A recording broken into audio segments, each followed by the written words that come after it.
ছোলার ডাল দিয়ে নিরামিষ থোরঘন্ট রেসিপিটি চলুন একবার দেখে নিই। আজকে আমি ছোলার ডাল বা বুটের ডাল দিয়ে থোরঘন্ট রান্না করব। দেখুন, থোরটা ভালো করে কেটে আমি নুন মাখিয়ে রেখে দিয়েছি। এখানে সর্ষের তেলে আমি জিরা, তেজপাতা আর শুকনো লঙ্কা ফোড়ন দিয়েছি, একটু নুন আর হলুদ দিয়েছি। এখন আমি সেদ্ধ করে ভালো করে ধুয়ে নিয়েছি, ওই আলুর টুকরোগুলো ভেজে নেব। আমি সেদ্ধ আলু দিয়ে করছি, আপনারা আলুটা সেদ্ধ না করেও করতে পারেন। এখন আমি এই আলুগুলো খুব ভালো করে ভেজে নেব। আলুগুলো ভাজা হয়ে গেছে, এখন আমি এই কেটে রাখা থোরগুলো দিয়ে একটু ভেজে নেব। আপনারা কেউ চাইলে এই পর্যায়ে মশলাটা দিয়ে কষিয়ে নিয়েও তারপরে থোরটা দিতে পারেন। আমি একটু ভেজে নেব, এতে স্বাদটা খুব ভালো হয়।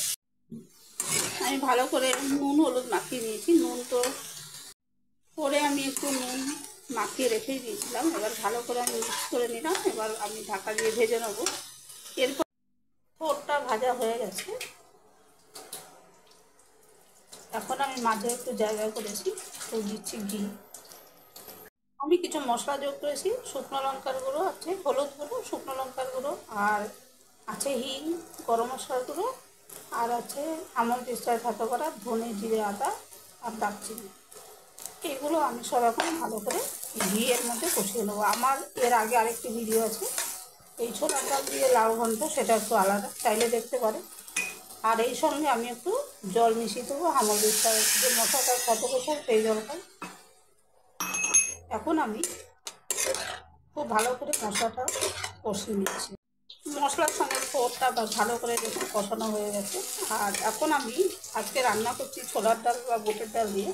আমি সেদ্ধ করে রেখে দিয়েছি, এরকম দেখতে এরকম গোটা আছে কিন্তু সুন্দর সিদ্ধ হয়ে গেছে, এরকমই হবে। এটা ঢেলে দিলাম এই ডালের জলেই, ডালটাও বাকিটা সুসিদ্ধ হয়ে যাবে আর থোরটাও হয়ে যাবে।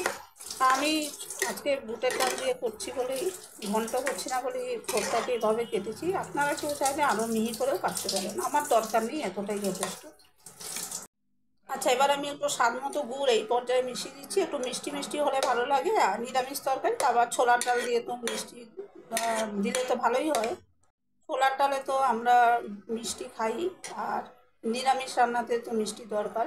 গুড়টা মিশিয়েছি। আর একটা কথা বলতে ভুলে গেছি, ছোলার ডালটা আমি নুন হলুদ দিয়ে সেদ্ধ করে রেখেছিলাম, এরপরে যদি আর নুন দরকার হয় পরে আমি দেবো। এবার আমি তা খুব ভালো করে ঢাকা দিয়ে কম আঁচে রান্না করে নেবো। যারা এইভাবে রেসিপিটি ট্রাই করেননি তারা করে দেখতে পারেন।